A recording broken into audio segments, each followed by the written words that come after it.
So you've got your rig all done and you're ready to go out and blaze those trails. Well, you're going to want to grab like a to-go bag full of parts and tools. Well, one of those spare parts you may want to bring is an extra drive shaft. Well, you're not going to want to go out and spend all that extra money having another custom drive shaft made.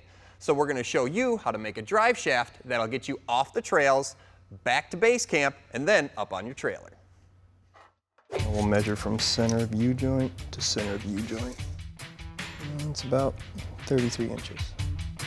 Now we're going to cut on the inside of the weld. Now you don't have to cut very deep. The tubing is only about 1/8 of an inch thick, and we don't want to cut directly into the end itself. A little persuasion pops the yoke right out of the tube.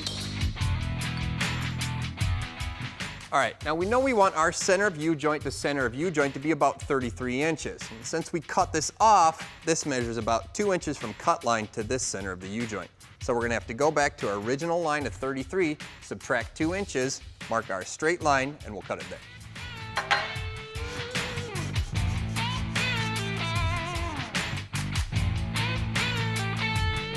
And this is how we are going to ensure a perfectly straight cut.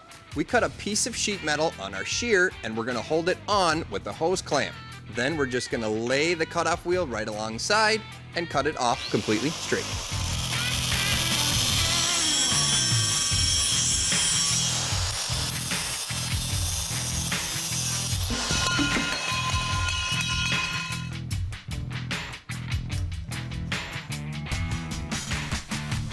You can use a flat file to true the edges up or to just deburr the inside.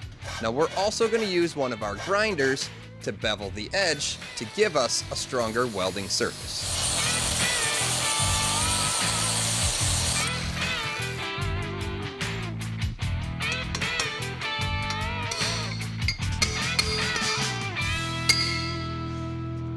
All right, now that we have our drive shaft the length we need it and that both U-joints are clocked the same way, we've got this pretty much ready to weld. Remember, this is just for the trail, so at least when it's done, it'll get you back onto the trailer.